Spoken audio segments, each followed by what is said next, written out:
Hello everyone and welcome back to a brand new video where today we return with round 6 of the F223 Ollie Bearman Career mode. Yes, we're back today in the duel in the Formula 1 crown. It's time for the Monaco Grand Prix. Of course, if you missed out on the videos that went live last weekend from Imola, I would highly recommend going back and checking them out. We head to Monaco with just a 5-point deficit to Brad Benavides at the top of the championship. So fingers crossed this weekend we can try and have a good run through the Monaco streets. Of course, absolutely love coming back to this venue.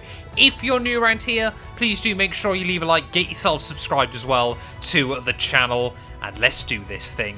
Quickly, before we get into that though, I just wanted to remind you guys, if you're planning on making any sim racing purchases over this holiday season, it would be greatly appreciated if you would use my links down in the description below. We've partnered up with Fanatec, Moser, Camus, Logitech, Thrustmaster, and even Amazon to help you guys out. Of course, it costs you no extra money at all, but if you use those links, you help support the channel for free, and maybe you can start using the same sim racing gear that I use. So yeah, check the links down in the description below. Like I said, costs you nothing, but I get a small kickback if you decide to purchase anything, and it would be greatly, greatly appreciated.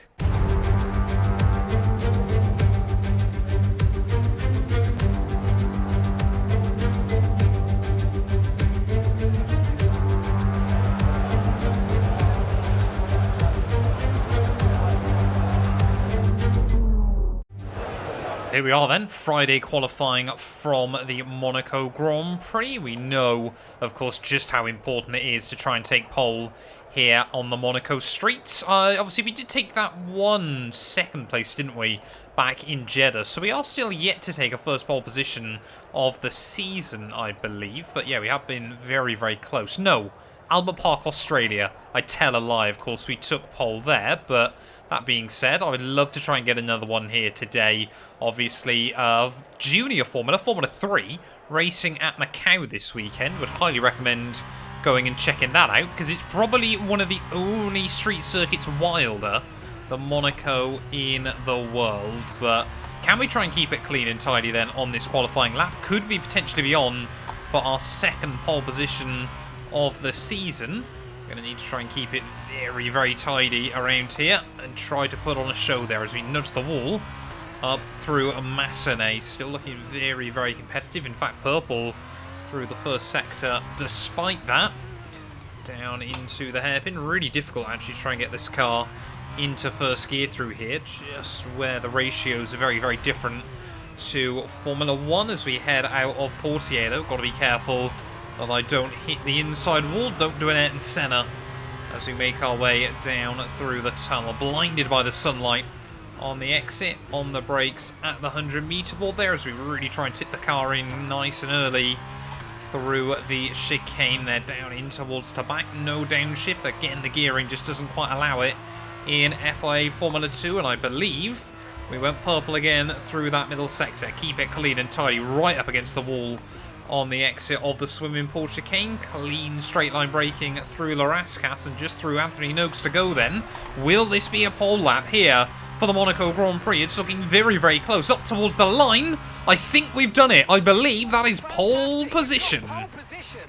There we go then. Mark confirming it. What a lap that was here at Monte Carlo. So qualifying is complete and we're all set for an exciting race tomorrow. Your top 3 are Bearman, Porcher, Clement Novalak. The grid is set then, so that just leaves the race itself. Join us tomorrow where we'll be live with all the action. Until then, goodbye. Teo Porcher lining up on the front row alongside us, ready for Sunday's GP. Clement Novalak as well. Fantastic qualifying effort done by him to line up P3, but it is going to be Brad Benavides on pole then, ready for the sprint race today. Fred Vesti there, agonisingly close, just missing out. He's going to be in for another long weekend there, but we've got a big opportunity. We're going to be starting P10 though, ready for the sprint race. Let's do this thing. Monaco. Formula 2 has been welcomed back to this most famous of race locations, and the excitement in the air is building as we count down to the start of today's race.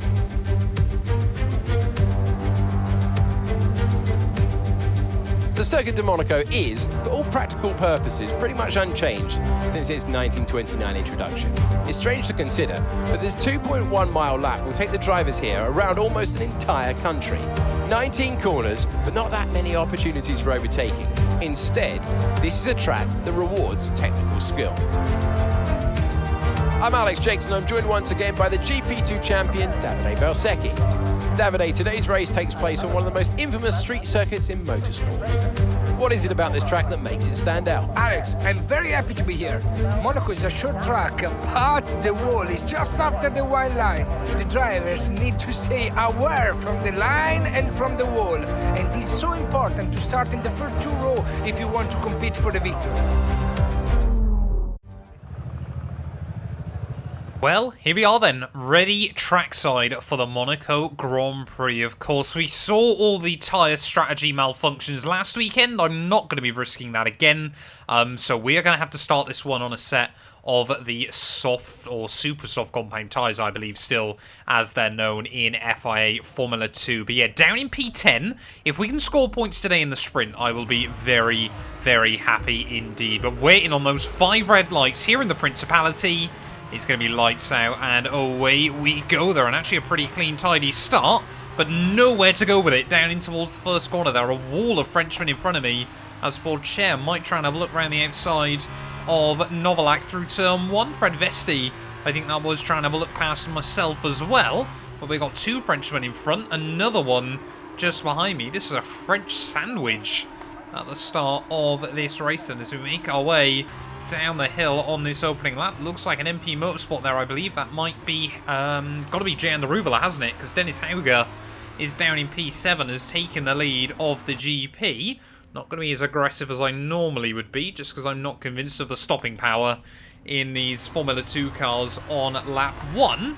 But yeah, we've kept it clean and tidy. Haven't made up any places, though, which is a little bit of a shame. You can see, yeah, Brad Benavides, of course, championship leader, has lost the lead of the GP then on lap 1. So a little bit of a disaster by him. So braking very, very late down into the chicane there. The 100-meter board works fantastically in qualifying, but might just be slightly too late come race day on, well, Saturday or Sunday, I suppose, in FIA Formula 2 there. As, yeah, Monaco definitely is a track more than any other. You notice between Formula 1 and Formula 2 the differences and the nuances of trying to extract lap time around this circuit. Jan Ruvela will lead the way at the end of lap 1, but you know, you've just got to be braking that little bit earlier, rotating the car just a little bit more gently. We've seen how much people can struggle with the oversteer in these cars, but so far we're keeping it clean and tidy. We have got 15 laps ahead of us today. I believe the main event tomorrow is 21 laps, so that's going to be a very, very long race to contend with. But yeah, we've just got to try and settle down into a rhythm. Like we said, would love to score some points, but Pourchaire and Novalak still just in front. Pourchaire, they're just slipping up slightly in the traction zone.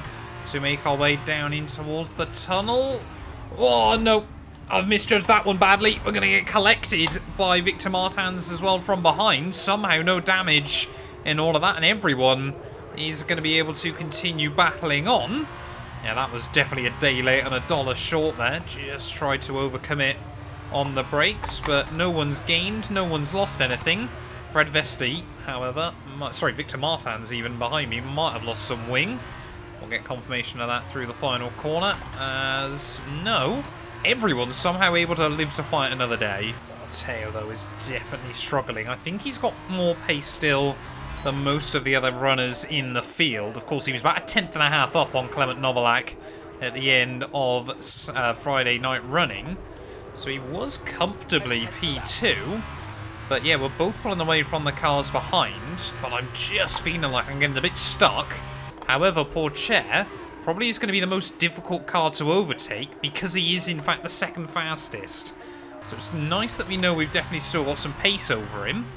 But yeah, it's especially down through the hairpin I'm noticing you get a big kick of understeer from the front end. So trying to potentially experiment with some different lines that time round almost worked quite nicely. But yeah, Pourchaire's just doing everything he needs to at the moment to keep me at bay. I guess the other good thing as well, obviously, with the new qualifying format is we know we can take risk today. Because, of course, we'll be starting on pole tomorrow, irrespective of what happens. Try to have a look around the outside down at Larascas. Definitely not going to happen there. But we'll get a nice run through Anthony Noakes. But it's still not going to be enough. On Teo Porcher there, we'll use the DRS back towards turn 1. But it makes no difference at all by the time we get into the braking zone. Because the DRS around here is more of a formality than anything else. Really just doesn't allow you to get much closer at all. A little bit of front locking, but we gather it up nicely through Massenet, as we've just kind of got to wait for Porcher to make a little bit of an error, but spending way too much time staring at the back of the ART car at the moment. I don't want to go for something too aggressive too early. Of course, we already tried that once, and it didn't go very well for us, but this is looking like a nice run. And I go and mess it up into Portier. Oh, I'll tell you, this time around made a mistake. Down the inside, we'll go with the hairpin. We've got to take the opportunity. Oh, you can just see there, good wheel-to-wheel racing between myself and the Alfa Romeo Jr. And we're still around the outside. Oh, as he makes a little bit of a mistake there on the exit of Portier. We will get right around the outside of him then on the exit and finally through. And number P9 then of this race. It has taken us such a long time. Half of this race. Oh, so we nudged the wall there again. Very, very lucky not to get any damage from it. But Teo Porcher has finally been overtaken. And now we can push onto those cars in front. Clement Novalak up next. It really hasn't taken us long to get to the back of Clement Novalak here in this race. Sure, for my Twitch viewers, you'll know that I'm sure Last 212 will want me to stay behind Clem right the way through to the end of the GP, but are we going to be able to try and get around him and potentially pick up a solitary point in this sprint race? Don't know if I'd rather top 10 score points in the sprints or not in Formula 2. I guess, of course, because the points are a bit lower and we seem to be doing, whoa, quite well on Saturday. Sorry, on Sunday even. We've got an opportunity there, as that was a massive slide down through the chicane. Lucky to get away with it once again. But yeah, Dennis Hauger as well in that second MP Motorsport car, struggling just a little bit up the road, as Gian Daruvula just has built up a little bit of a lead over Brad Benavides there that hopefully should see him safe to the checkered flag. But yeah, lap 10 of 15, not long to go now of this race. Clem is feeling the pressure. Oh, another little mistake from Clement Novalak. We have a look down the inside. He kind of half closed the door there. And we're still down the inside then. Got to make sure we give him some room on the exit of the corner. And this time around, we're going to be on the outside through the hairpin. He tries to show me the door. Oh, we just about able to keep the nose there, though. Still, I feel like this is getting very, very feisty. But we are through. And we are up into P8 then of the GP. And yeah, I kind of felt like Clem there tried to squeeze me fully out when we still had the car alongside, so I tried to get back in whilst he still had the car fully alongside, and well, it was hard racing, a little bit of wheel banging, but we do make it through. We are now up into the points late on here in Monaco, making some moves today. Can we get Dennis Hauger? I feel like, oh, again as we slide, I feel like, yeah, Hauger might be the last one I can get close to there, as again just nudging the wall, but come on. Oh, yellow's out. Someone's got issues in front of me.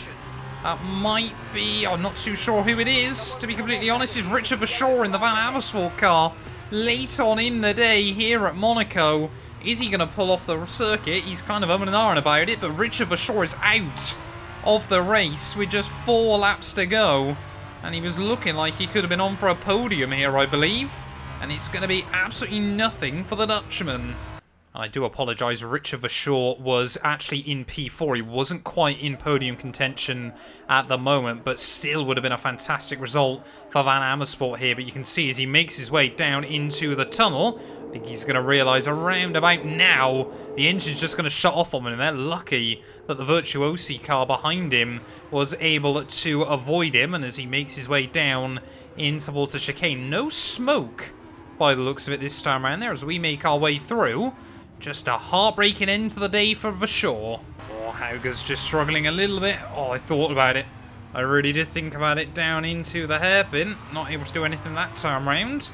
The second gear might be where to leave it through there, but just 2.5 laps to go then of this GP. You can see the Norwegian driver really struggling around with the rear of that car at the moment, and that is trying to compromise him just a little bit. Tyre wear, of course, hasn't been too bad here on the Monaco streets this weekend, so it might mean that these soft tyres are viable for at least a handful of laps come race day tomorrow as well. But as we make our way through the chicane there, Fittipaldi seems to be struggling as well as, oh, we nudge the inside wall.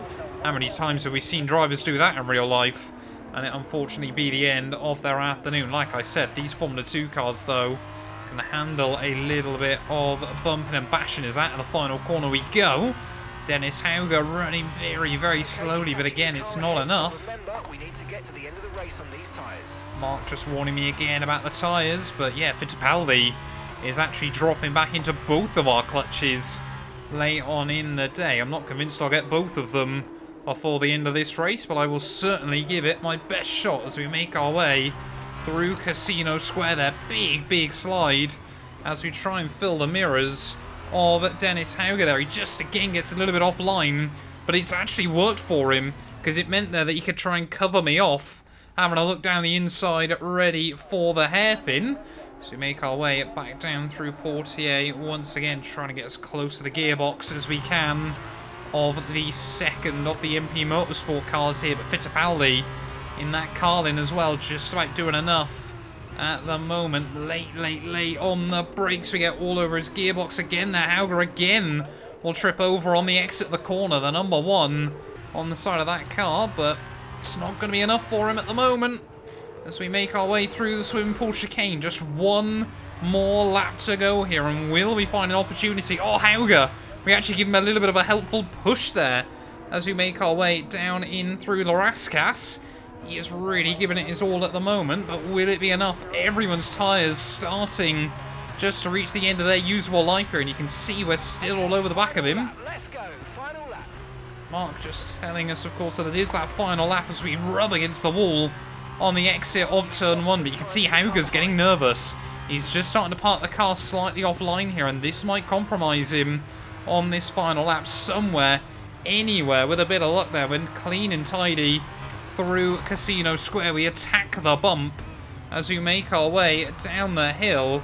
But will this be enough there? Fittipaldi, he's really slow in front as well as, oh, can we have a look around the outside of Hauger? No, we can. It will just again be able to defend the position from us as we make our way down in towards the final few corners of the Monaco Grand Prix sprint race. It looks like Jean Deruvala in the second MP Motorsport car is going to claim victory here today, but will we get up and into P6? There are a lot of curb taken through the Nouvelle chicane, I believe. Just a few more corners to go now. Hauger sliding around. We're sliding around behind him, though. Can we have a look down the inside of the swimming pool? We don't often see overtakes here. Hauger hops over the chicane there and has to give up the position. And I've got no idea how we got to the inside there, as one MP Motorsport car is going to cross the line to take the win. We are going to relegate the other one. It's 4 places gained at the Monaco Grand Prix, and it'll be P6. And that's the end of the race. We'll see you in Parc Fermé. And that brings to an end another great race. And Davide Valsecchi, give me your thoughts. How did they accomplish this result? The difference was in the strategy. Credit to the driver for sure, but races like this really drive home how much of a team sport this is. They did a lot of work on the pit wall to really make the most of each stint and to make the best use of the tires. But that said, all of that would have been for nothing without a talented hand on the wheel. And look at that, they're making their way out onto the podium now. Great race from the MP Motorsport team, and I'm very happy to see them up there on the top step of the podium.